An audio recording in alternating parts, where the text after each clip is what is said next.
Hey, it's Robyn Dixon from the Real Housewives of Potomac, and you're listening to me on the Chanel in the City podcast with my girl, Chanel Omari.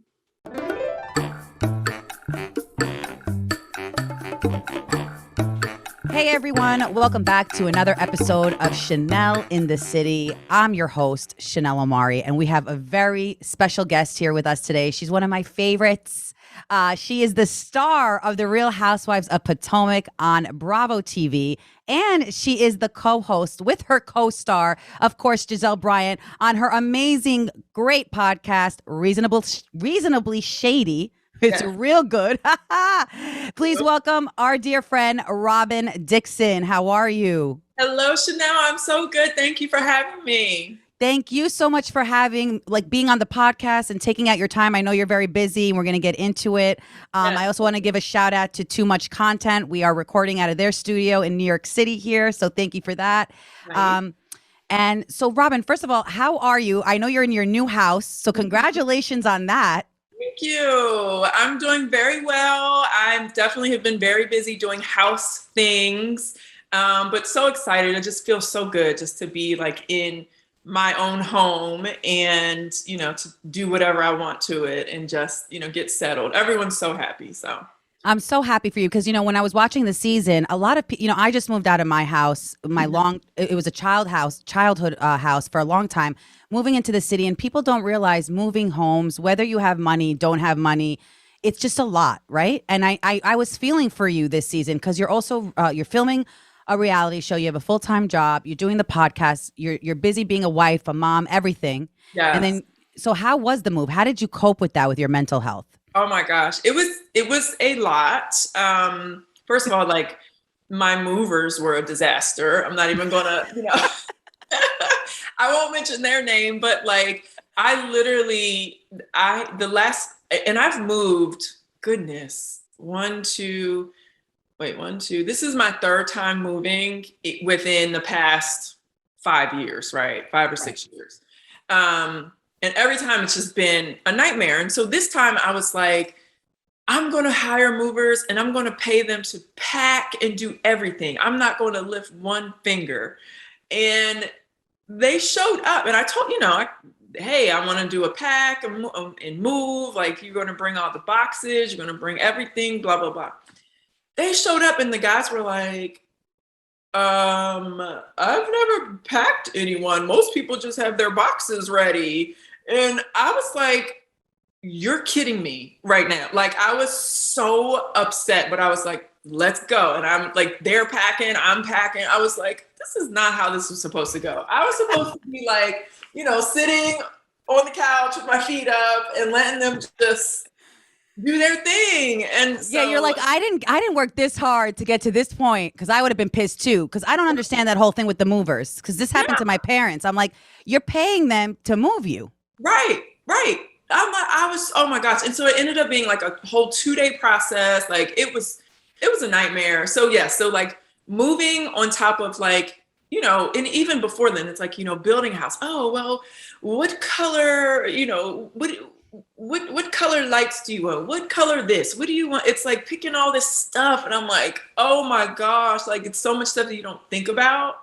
And it, the builder, I need to know. So it was, I was just very, my time was crunched, but I almost feel like I work better when I'm like under pressure, or when I have deadlines to meet, or, versus like what you saw in the pandemic where I'm like, there's no structure. There's like, the kids are doing virtual school and I'm sitting there and I'm like, okay, like one day runs into the other. So it's like actually being like super busy actually kind of keeps me even more focused.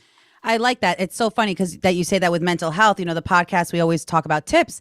And I think I gravitate towards you a lot in on camera, off camera. I feel like you're so real. And I've been through what you've been through, where it's like, I think I move on with my mental health when I'm busy, focused, doing a task. Some people aren't good with that. Some people like us are just, we need that to kind of not dwell in our misery or just whatever's going on at the time.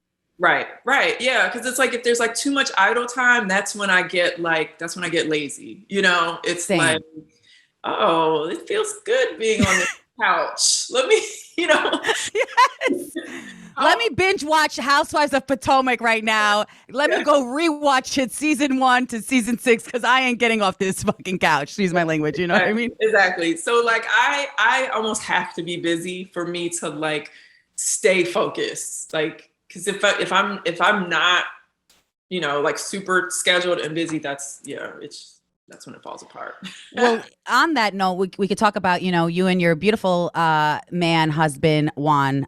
You guys kind of got into it with the pandemic. You were very vulnerable this season. You always are open and vulnerable. I think that is why you're one of the most relatable housewives. Yeah. I think it's also a good tip. You'll get into it with us why it's important as a reality star to be so open. I feel like people realize that's the longevity within being a reality star is when you're Right. open. So you were very open this season about how the pandemic really affected you and you were feeling some type of way, sometimes down. And then you felt like Juan would say the lazy stuff, which is so crazy to me because Right. you cannot be lazy if you're on a show like Housewives of Potomac. I don't care what anybody says.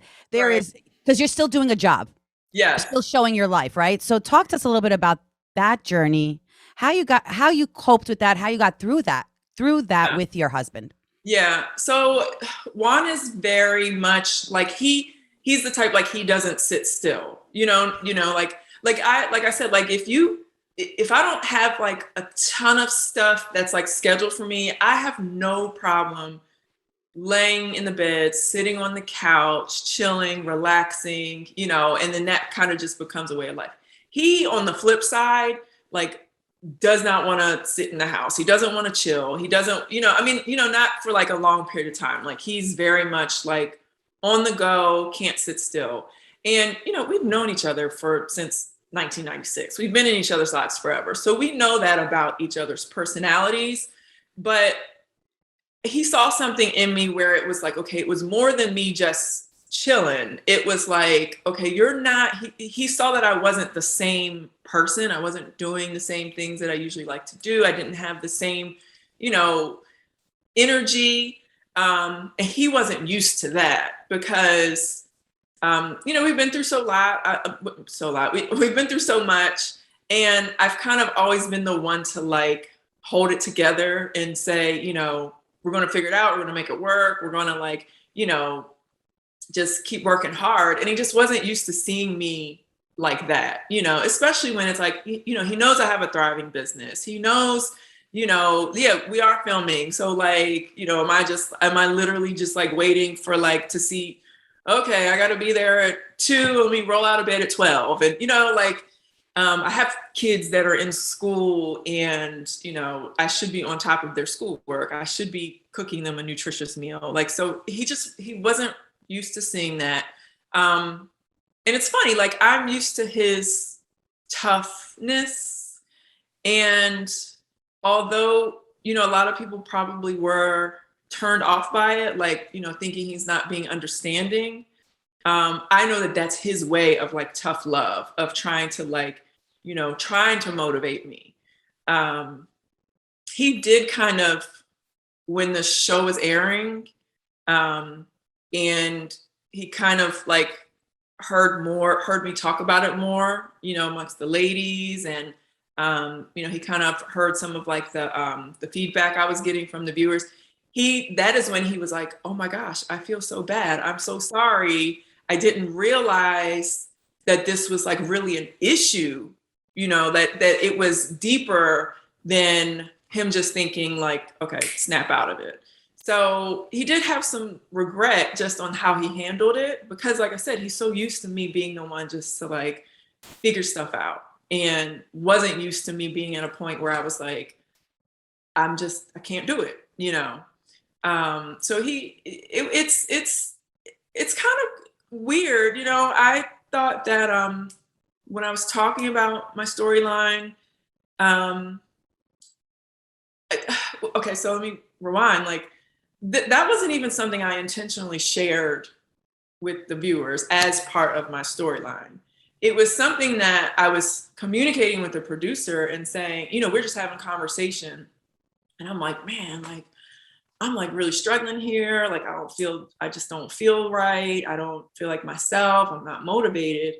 And they were like, well, let's cover that. And I was like, huh? Like, like you want to show me like, being unmotivated and laying in the bed and, not really like doing stuff. And they're like, yeah. And at that time, I'm like, okay, this is horrible. Like, why would anyone want to see this?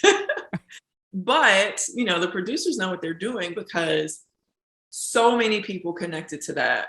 So many people. I was just going to tell you, like, we got so much feedback, listeners from Chanel in the City and myself. I mean, when I saw that, I cried, I laughed. I had so many emotions because I was you with my ex, and my ex was one. And so many people feel that way where how motivate, and as women, right? Correct me if I'm wrong. We feel this pressure to be this superhero where, like you said, he's not used to me.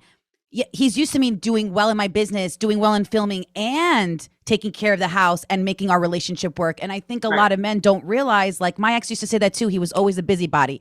And he used to be, and in the pandemic, he's like, this is not Chanel. Like the Chanel I know is a hustler.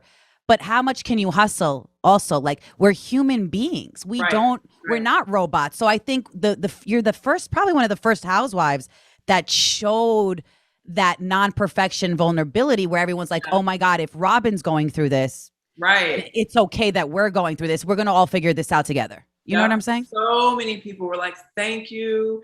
They felt so bad about themselves. They didn't know how to get out of it. Or they had a partner like mine that just was not understanding and was tough on them.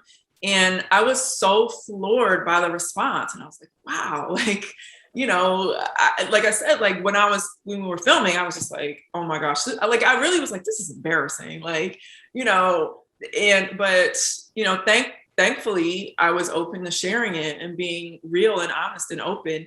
And and I think it's good also, like, I feel so much better now. I'm in a better place now. And that's good to share too. Like, it's okay to go through these really tough times and these dark moments but just know that like you're going to come out of it, Yeah, I love that. And also it's a great tip to the audience to know whether to keep the man or not. See, Juan did feel bad. He did regret. And that's a keeper. That's a man who loves you and understands and is self-aware. And the men or the women that aren't, the partner that isn't, I mean, what would you say to people? What's your advice, I guess, if somebody's going through this? What would you say? Yeah, that's a tough one. I think it's all about communication. You feel like your partner is not being supportive, instead of like internalizing it and taking it personal and not communicating. I think that's the time when you actually communicate and say, listen, I hear what you're saying, but you've got to understand, like, this is something deeper than just me wanting an extra few hours of sleep or whatever. So I think a lot of times when people feel like their partners aren't being supportive or their partner is being hard on them, then they kind of shut down. And that's not the time to shut down. That's the time to really speak up and say, I'm telling you that I'm not okay, or I'm telling you that, we need to, something needs to be done, and I need your support, and I need your motivation. So, and if that person is then still not willing to, be there for you or to be understanding, or if they're making things worse, then you kind of almost have to, make a decision and see if it's worth having them in your life at that time. Okay, guys, let's take a break from the podcast to shout out our sponsor for this episode. I want to shout out Warby Parker. That's right. I'm obsessed with Warby Parker. They are a glass company. They were founded with a rebellious spirit and a lofty goal to create boutique quality eyewear at a revolutionary price point. And Chanel in the City, we are all about that budget, and I'm always telling you guys the 411 on what you can get for eyeglass wear, sunglasses, you name it. You guys always ask me where I get them from. It's only by Warby Parker. All right. They're offering eyeglasses, sunglasses, contact lenses, and eye exams at such a great price point. Warby Parker is committed to providing exceptional vision care online and in stores, and that's why I love them. Don't let your FSA or HSA dollars go to waste. Put them to good use on Warby Parker prescription glasses, prescription sunglasses, contact lenses, and eye exams. Warby Parker is committed to provide exceptional vision care online and in stores, offering eyeglasses, sunglasses, eye exams, and contact lenses, as I said. And the glasses start at $95, including prescription lenses. It's that cheap and it's that good of quality. Try Warby Parker's free home try-on program, which I just did. You order 5 pair of glasses to try at home for free for 5 days. That's right. There's no obligation to buy them. They ship for free and include a prepaid return shipping label. It's that easy for you guys. You know how I like to make it easy for my Chanel in the City audience. Again, you guys get to try a 5 pair of glasses at home for free at warbyparker.com/Chanel. Again, try 5 pairs of glasses at home for free at warbyparker.com/Chanel. You're going to love it. You got to take this quiz, order a home try on kit, and share your experience with Warby Parker. They love to hear the feedback. I just did it, and I basically told them what I like in terms of sunglasses. As I'm getting older, I need prescription glasses as well, and they do both a combo and custom make it for you. Quality of the glasses are amazing. You get to keep them for years. Some of my Warby Parker glasses I've had for years. So definitely right now, go to www.warbyparker.com/Chanel and get 5 pair of glasses, and you can thank me later. All right, I want to give a shout out to our next sponsor of this episode, Truebill. I love Truebill. Let me tell you why. Truebill is the new app that helps you identify and stop paying for subscriptions you don't need, want, or simply forgot about. Because you know how you get all those emails? You're like, what the hell did I subscribe to when I never subscribed to this? Or if I subscribed to it, I was probably drunk or whatever, or desperate. But Truebill takes care of all that for you and makes it easy. On average, people save up to $720 a year with Truebill. That's right. We're all about saving money here on Chanel in the City because companies make subscriptions hard to cancel. Truebill makes it incredibly simple. Just link your accounts and Truebill will cancel your unwanted subscriptions in one tap. You don't even have to worry about it. I don't know about you guys, but I'm always on the go. I can barely get my life together. So I don't remember what I'm subscribing to or unsubscribing to. And I don't want people to just be taking money out of my account that I don't have. Truebill protects that for you and they prevent that for you. Truebill Concierge is where and there when you need them to cancel unwanted subscriptions so you don't have to. Truebill has over 2 million users and helped save them over $100 million. That's right, $100 million. It's insane. And you don't even have to fall for those subscription scams anymore. Start canceling today at truebill.com/Chanel. That's right, truebill.com/Chanel. Go right now, truebill.com/Chanel. It could save you thousands a year. All right. And I'm all about saving you money, guys. You're going to thank me later. Join Truebill right now and take back financial control. Go to the App Store or Google Play today and download Truebill today for free. That's right. It's also free and they're going to save you money. Truebill, take control of your subscriptions and finance. Okay, guys, I got to talk to you about this skincare line that I am obsessed with. It's clean, it's organic, it's simple. You know, I'm all about simplicity and just clean skin. As I get older, I've been breaking out, which I never did in my 20s. But in your 30s, there's so many surprises. But guess what? Hey Honey will save that all for you and make your skin look glowing and feel natural and clean and amazing because I've been using it and I'm a different person. Hey Honey is real life, real skincare. Real life can be complicated and hectic. Skincare shouldn't have to be. Finding a skincare routine that's easy to follow, easy to stick to, that delivers lasting results has been nearly impossible for most busy men and women out there. Who has the time or the patience for lengthy routines with multiple steps and products? I know I don't. I'm always on the go. And Hey Honey takes care of that for you. Hey Honey is real, using only real testimonies, supported by over 1 million real reviews, promising the real results of each product, using real clean ingredients, being real planet friendly, and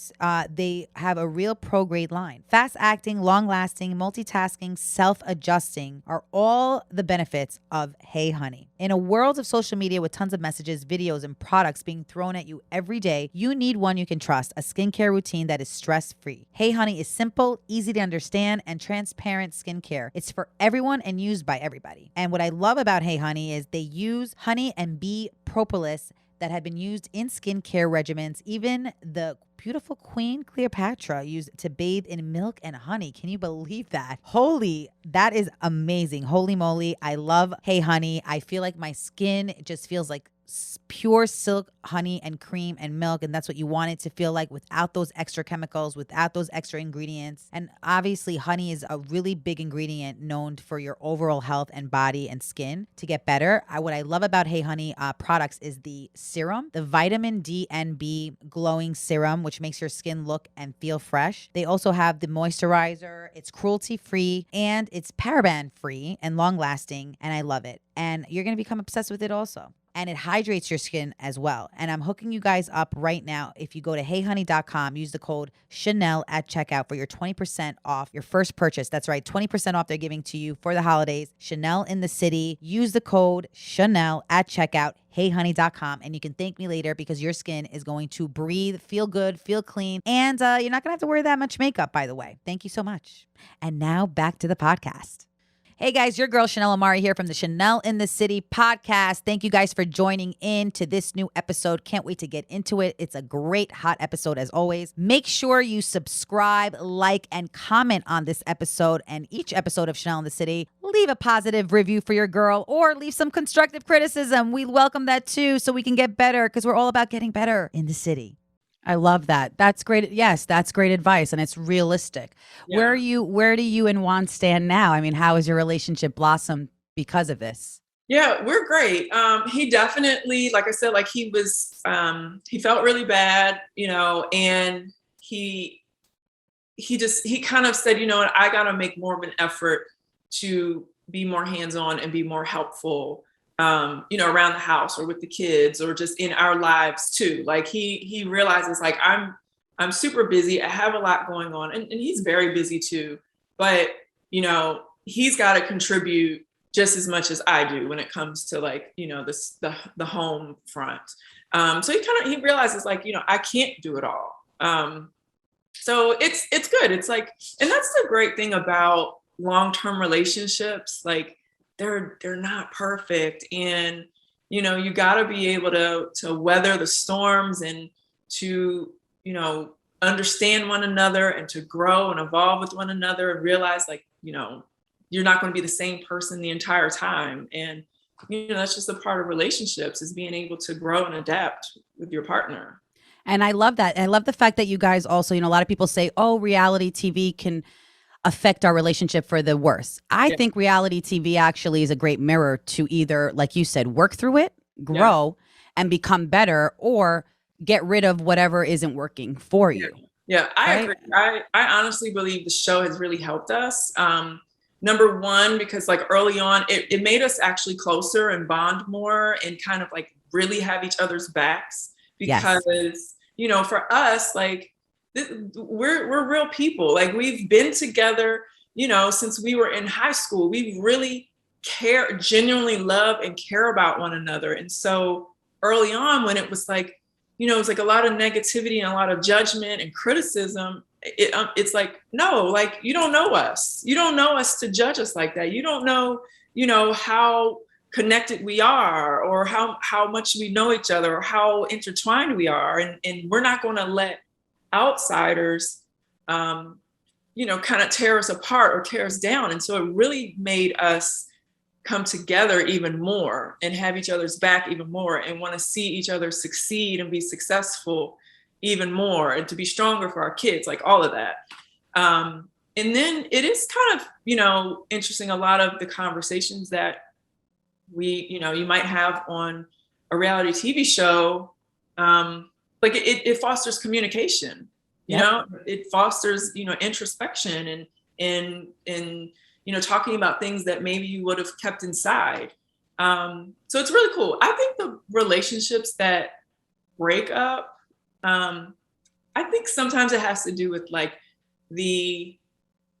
either the man not being comfortable with the wife all of a sudden being a celebrity, because if they were truly a housewife and, they didn't really have their own means of, no income and they didn't have their own identity outside of being a housewife. Like, I think sometimes the man is not comfortable seeing their wife blossom like that. So then you have a battle of the egos. And then you have the woman now, and then it depends on how the housewife handles her, sudden fame.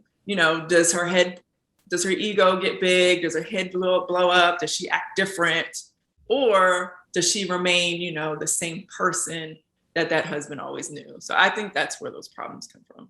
That's a great angle to look at it from, because we haven't gotten that perspective. I love that. Yeah. Let's talk about also your friends on the show, your castmates, the women. When you were going through this, I know that some of them had some things to say.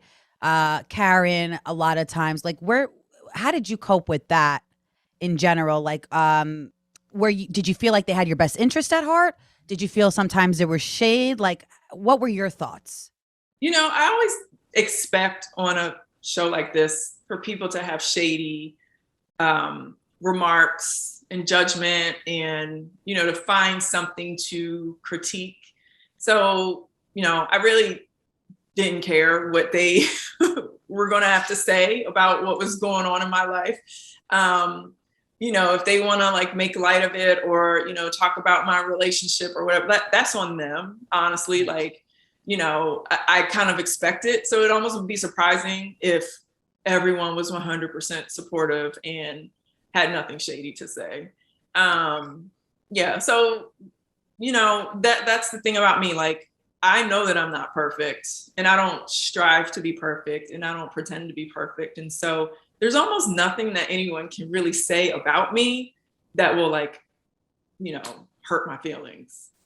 I love that. Well, yeah, I love that because I was going to say, in general, you've been the OG. You and Giselle have been the longest standing at a Potomac, 6 seasons. It's very hard to kind of stand your ground. But you're always getting, I feel like you're getting along with everyone too, for the most part, which is also hard to do. I mean, but then when you need to stand up for yourself or you need to stand up for your friends, you do it really well. It's hard to do that in real life as well for me. What's your tips? Like, how do you go about that with not being scared to like speak your mind, Right. without being like, oh, this person's going to be mad at me, Right. and I do love her, Yeah.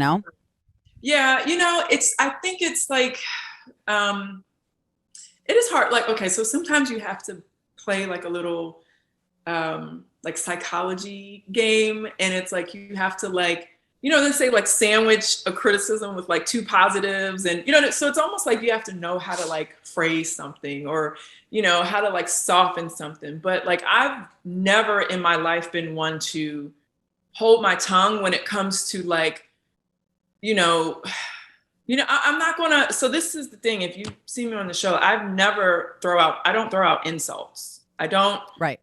critique, what people look like. I don't call them names. I don't insult, their, what they've gone through. But I will say I will have like real conversations or comments based on their behavior or the things that come out of their mouth. So, or I'm willing to have tough conversations, but that doesn't mean that I'm like throwing an insult or a jab at anyone. So I just think it just depends on how you do it, who it's coming from. There are some people who just like to throw insults and that's their way of, communicating or, deflecting. Where I'm just like very straightforward. You never have to guess how I'm feeling about someone or how I'm thinking or, am I being genuine? Am I lying? Like you never like, I just like to be straightforward, honest and open. And when people have something to say about me, it's like, okay, well, what you got for me? Like, tell me, I'm open to receiving criticism about myself. Okay, well, how can I be better? How can, what could I have done differently? So I just think when you're not like defensive and you're not throwing out insults and it's not coming from a place of judgment, people have no choice but to actually like listen, Yeah, that's great advice. I think when you're not coming from a place of ego, you're putting the ego aside. Like you said, if you're ready to accept the criticism, what are you really scared of? Right. There's really nothing to be scared of. That's a good point. Now I'm going to try that. Robyn, thank you. That's going to help a lot of us get through life, because it is hard to have that confrontation and then kind of move on because you guys are so good moving past the confrontation and you guys know how to have fun and laugh still. Like, that's hard to do in general because you have those like, resentment moments, where you're like harping on them. Yeah, it's really hard. And I'll be honest. It's not like, I will say, gosh, I remember it's not easy to get to that point. It's not like I didn't start on this show like that because honestly, in normal life outside of cameras, if there's someone that says something that's, offensive or mean, or it feels like that person really doesn't like you, or, they're critiquing your life, what are you going to do? You're not going to be around that person. You're going to choose to eliminate them from your life. Right. Right. So in this situation, I don't have that choice. I don't have the choice. I remember season 3, early in the season, when Ashley was like, telling me how I needed to live my life. I lost it on her. I was like, I can't do this. And I told every producer, I said, don't ever put me in a room with her. I don't want to talk to her. I don't want to see her. I want nothing to do with her. And then it was like a week later, I'm sitting around a table with her, in that scene where I'm like yelling at her, like, what have I done to you? So it's like being on Housewives is almost like a human experiment. It's like, okay, let's put these ladies in a room and see how they're going to react. And you just kind of got to learn, like, you got to build that, like, okay, I can't avoid this person. And so let's figure out a way to move forward, because it's not fun when you're angry and mad at someone for the whole season. Like I can't go a whole season being around Ashley and being angry and not speaking to her. So you kind of gotta, it is a test. It's a test, and it's not easy. And it's something that you have to like learn, like, okay, this is not how I would normally move in life, because like I said, I would just say, I don't need to be around her.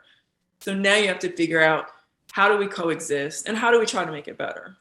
I love that. What would you say is the one tip for the newbies, the new housewives like Mia or other franchises? What do you think works for you, or in general, to have longevity on the show? Yeah, I mean, of course, being authentic, being yourself, not lying because lies catch up to you, not worrying about the criticism that you're going to receive or that you receive from the viewers.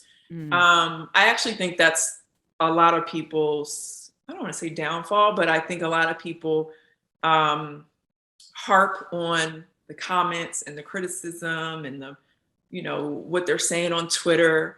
I think when you're a newbie, like, you don't really know that exists until the season airs. And then that's when people come in the second season acting like totally different. And so that's like my advice to like a season 2, going into your season 2, like, or even like while the show's airing, don't let the comments eat you alive. Don't internalize it. It can be, I mean, there's so much negativity and toxicity out there in social media world. Really don't even look at it. Don't pay attention to it. Like that's the advice I give people when the show is airing. But, when you're on the show, just be yourself. Don't feel the need to create a persona to stand out. Most of them, like, they're there for a reason, because someone, in casting or, Bravo or, the production company, they saw something special in that person. So don't come on the show trying to be someone that you're not in order to stand out. So that's beautifully said. I love that. People can really, listening in, can take that tip. Let's talk about also your journey this season with I know that you and Giselle had issues. I don't even want to say issues, but just concerns with Karen, right? A lot of times when Karen and Giselle would get into it, I feel like you were really good friends standing up for Giselle. What do you think? Why do you think, in general, like with the Karen situation this season, right? I know that Giselle and her got into it, but I also feel like you were a good friend because you stuck up for Giselle because it was the right thing to do. Right. Sometimes we don't have that person. We need that person to like come in and be the buffer and say, hold up, this is what the facts are. It's not just me being blindly biased. You and Giselle are close, and we'll get into why you're so close, but talk to us about kind of your perspective of the whole situation. Why did you feel that you also were at odds with her at times? Like she wasn't getting it, or I don't know. Is that my own issue? Like, was I seeing it differently? I don't know. No. They're definitely, so I definitely, from the previous season, I felt like Karen was, she was doing stuff on her social media to kind of blame us for that whole like fight situation in season Right. 5. And I didn't appreciate that at all. Like it was just, and it was something that she never really, and I mean, to the point where it was just too much manipulation going on and too many games being played. And I don't play games. Like I'm not trying to like pander to the fans and, be on my side and pit people against each other. Like I don't operate like that. And so when she literally like posted us on her page to say like, look at them, they're to say like we're the reason why 2 other people were getting into an altercation. Like I was so disappointed in her,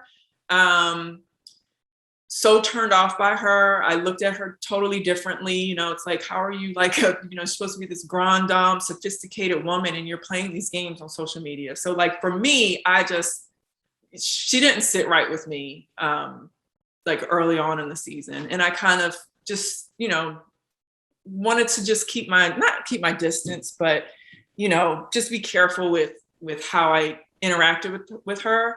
And then I just felt like the stuff that she would say to Giselle, like, like, I don't know why it was okay in people's minds for Karen to literally insinuate that Giselle has an STD and that she was in a mental institution.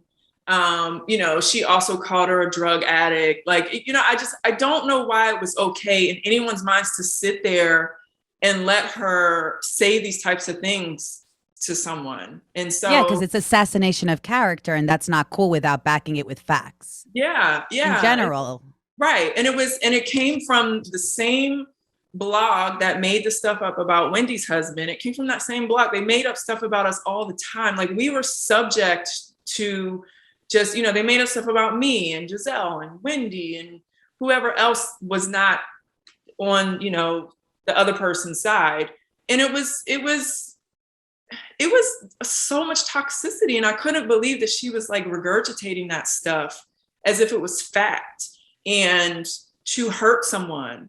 And I'm just like, no, I don't care. And I don't care if Giselle was on the receiving end of it. If she was saying that to Ashley, if she was saying it to Candice, if she was saying it to Mia, Wendy, whomever, I'm still going to jump in and say, that's not right.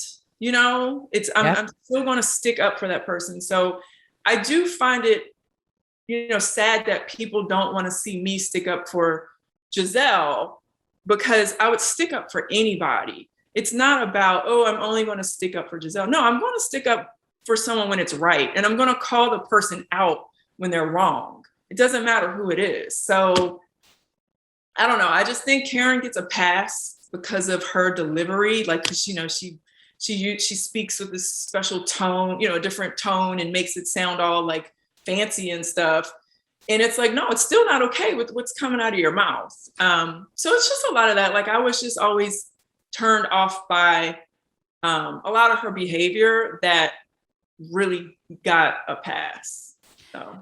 On that note, and I think it's important to talk about, I think what Karen does in general represents, I think women of all ages, I go through it, women in their 20s, 30s, 40s, 50s, it never ends, where it's like, I agree with you. I'm the woman in general who's like, why don't you do the right thing? Stick up for what's right, not for who you're biased or loyal towards. If you're in a room and somebody else is bullying, like I had somebody bullying me in the comedy world, and I had a friend, quote unquote, I swear it's like Real Housewives of Comedy. She's like, what's your problem with me? And I'm like, you're sitting there allowing this person who you're associated with degrade me, humiliate me, constantly put me on social media that I suck when I'm probably better than most, but that's okay.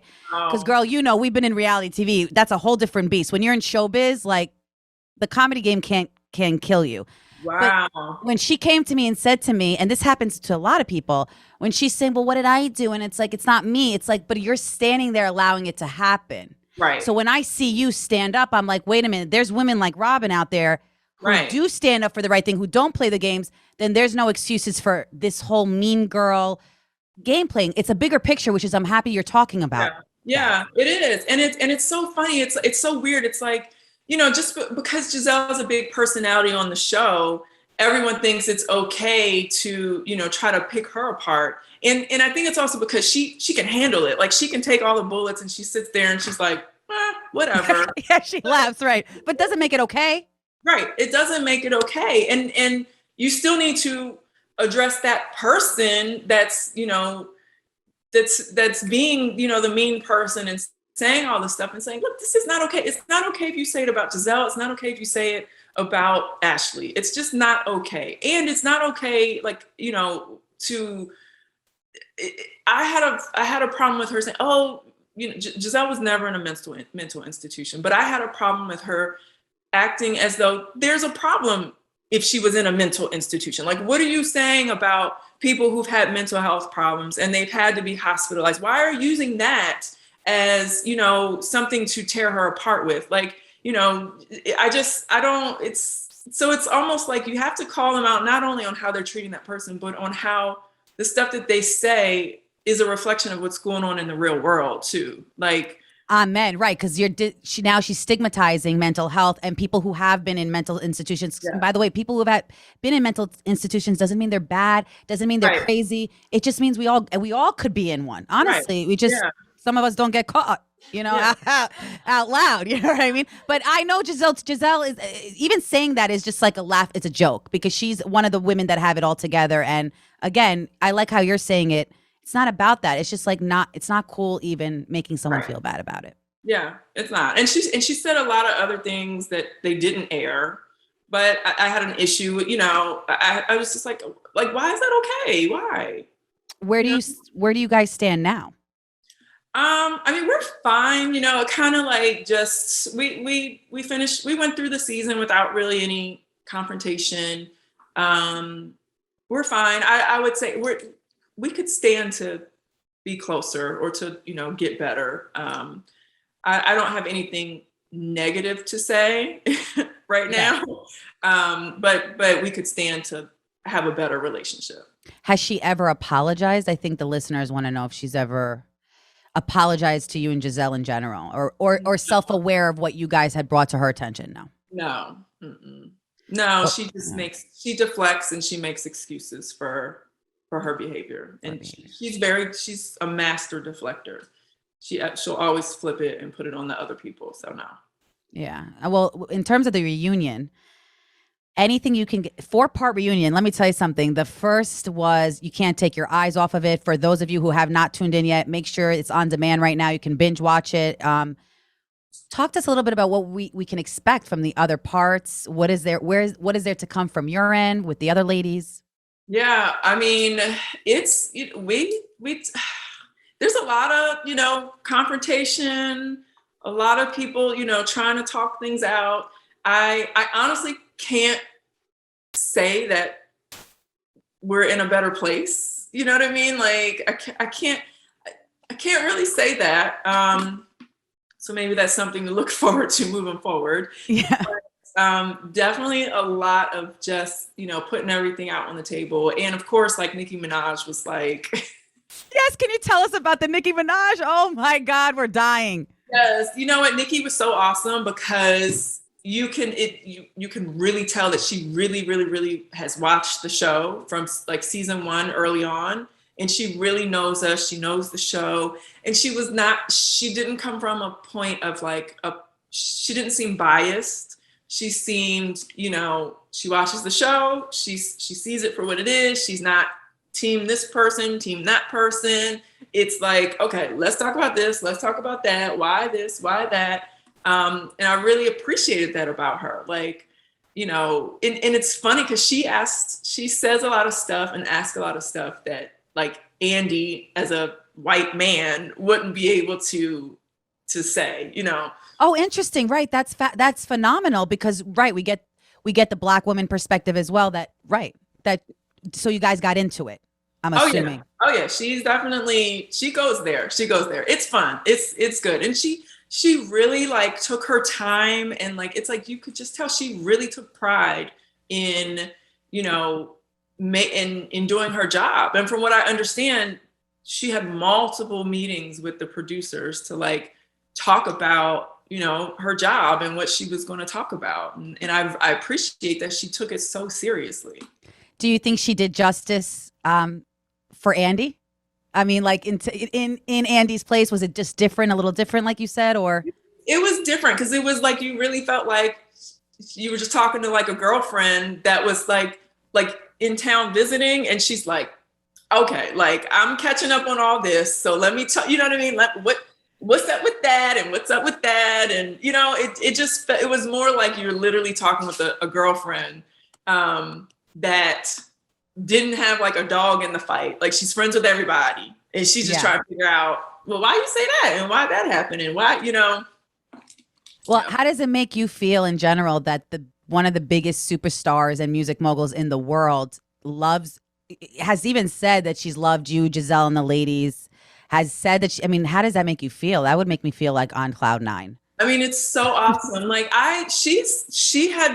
I know that she's watched the show since season 1 because she was following me on Instagram in season 1. And I was like, yeah, like that was like season 1. Nobody watched us in season 1. But I mean, so I've always known that she was like aware of us, that she watched, but it was like it was so surreal. Like just, first of all, the fact that like Potomac has been on for 6 seasons is surreal. Like that I'm on a Real Housewives show, that's surreal to me. And so the whole moment was just like, it's still hard to believe like that actually happened. It's really hard to believe, but it was so cool. It was so cool. I love it. We can't wait to watch it. Part 2 airs this Sunday night. 8 p.m. on Bravo TV. You got part 3 next Sunday and part 4 following Sunday. You guys better just get with it because when I look at your show, when I watch a show, it is everything to me that night. I mean, to a lot of people, they're like texting, oh my God, did you watch? Always rooting for you. I love you and Giselle. I don't know. I gravitate towards the two of you the most. I think in real life in general, I'm the same way. I don't like to play games. I like to be straightforward. I like to do the right thing. Mm-hmm. You guys all encompass that. Talk to us a little bit about your thoughts on Candice, because I know Nicki also said she was going to give Candice a reality check at some point. I don't know if we're going to see that, but what are your thoughts in general on Candice this season and yourself? Like whether you had an issue with her or just a lot of people have been commenting on her behavior and stuff like that. Right. Yeah. I don't have any issues with Candice. Candice and I get along very well. I think as far as like, I know Candice feels like, put my water down. Candice feels like she's judged differently, as we heard her talk about the reunion, like, all of us say stuff to each other, all of us, kind of, go back and forth, but why is it so bad when she does it? And honestly, I feel like the difference is how she delivers her message and, with the energy behind how she says things and the enthusiasm and the way she says things. Because if you literally take like, how I said, the stuff that Karen was saying was not okay, but the way Karen says it, it's more like a calm kind of, with her little, fancy way of talking. Oh, you went to sing, and so it's like if you take what Karen says and put it in Candice's voice, it's going to sound so much worse, because Candice is a lot more energetic. She gives you a dagger, you know what I mean? It stings a little bit more. And if you take the stuff that Candice says and put it in Karen's voice, then it sounds not as bad. So it's really more about the delivery. It's not about what she's saying. That's my opinion. And I think because Candice, will get loud and will be a little more energetic, that's what makes the people on the receiving end get, more riled up and more, wanting to react or more offended. But when Karen says it, it's not so bad, So I don't want to say like,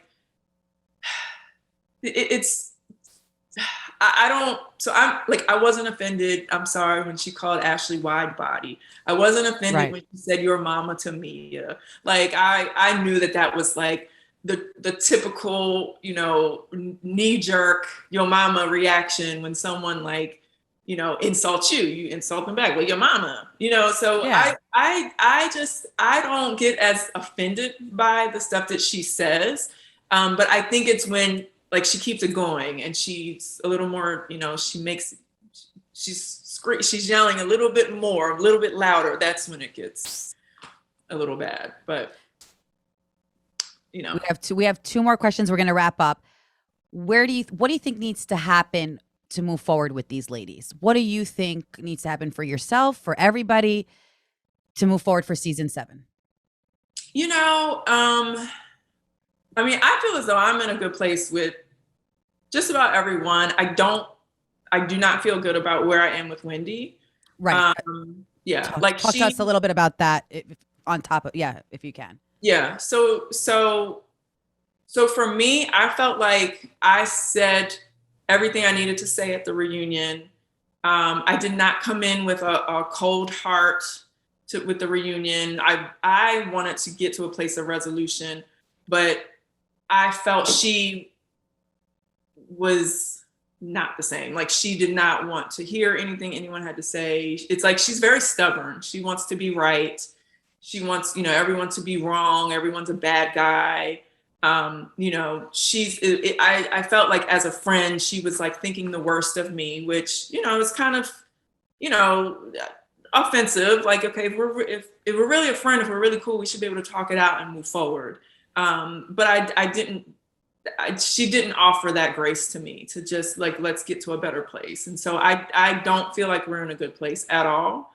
And as far as I'm concerned, like there's nothing more that I can say or do to rectify the situation. But as far as everyone else, like we're great. Do you think it's jealousy? Do you think why do you think Wendy's at odds so much with you? Because it's so weird because you're like that person that gets along with everyone. You talk about everything. You know what I mean? Like if you hurt her, I feel like you'd be the first one to be like, I'm so sorry. Can we move forward? Right. Yeah. I mean, that's the thing. Like and of course, like you guys don't get to see everything. Like we Right. talked through everything that night in Williamsburg where we're sitting around the dinner table. Like she and I talked about so much stuff where it's like, you know, you should be able to walk away from the table being like, okay, like, you know, we can move forward. We can get to a better place. But like, clearly that didn't happen. And so I don't know. I feel like, and I don't know if this is like season 2 housewife, you know, kind of over analyzing things and, you know, thinking that I really don't know. I don't know, or not being able to move forward. I feel like she's very stubborn. Like she wants to be right, but I don't I don't know why we are where we are. And you know, like I said, like it's really up to her. Like if she wants to stay where we are, then that's fine. But there's nothing more that I can say to her to try to change the situation. Well, I have a feeling you guys are going to turn this upside down to a positive place. I pray for that. I think you guys would be great. I think she would be losing out on a great friend. And I think you can help her through in general since she is a season 2 housewife. And I think we need to tune in because I think season 7 is about to buckle up, baby, because we are about to go on a ride. I can't wait for season 7 for you guys. Gosh, I would just be so, and you know, it's so crazy. I can't believe that season 6 was so successful because we filmed in a pandemic where like we literally couldn't go anywhere. We couldn't film with like, you know, in big crowds or with other people around. And so I'm looking forward to just being able to like be out and about and doing different things. Like I'm so shocked we were able to make such a great season. I love that. And speaking about out and about, our last question for you is Chanel in the City audience wants to know what's a place either in Maryland or the New York City when you come that you love to go to, restaurant or love to escape that makes you just feel like a different person? Oh wow. I love to go to like any like Four Seasons or Ritz-Carlton like lounge, lobby, bar situation. Yes. You feel like almost any city you go to, it's like, okay, if you want a nice little bar situation, like go to the Four Seasons, go to the Ritz or something, you know. So I would say something like that. I just like to chill, listen to like, you know, nice live music, have a few drinks, and get some good food. So I love that. You heard it here first. A lot of housewives, people ask me, where can I spot the housewives? But I just wanted to say thank you so much, Robyn. We love you. We are so rooting for you. We love that you had a great, successful season. Where can everybody follow you and tune into you and your thriving business? If you can shout out and plug in your business, because we love that. Yes, thank you, Chanel. I appreciate you. So, of course, on Instagram, my personal page is Robyn Dickson 10, the number 10.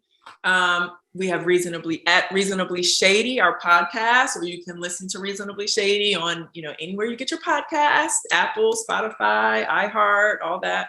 And then my hat business, which we've seen on the show, Embellished, is at Embellished Shop. So got a lot going on.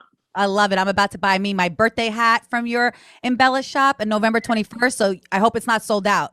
I hope the internet doesn't break down. Well, we're a little sold out right now, but I'll be restocking in a few days. So good to know. Okay, good to know. Robyn, thank you so much.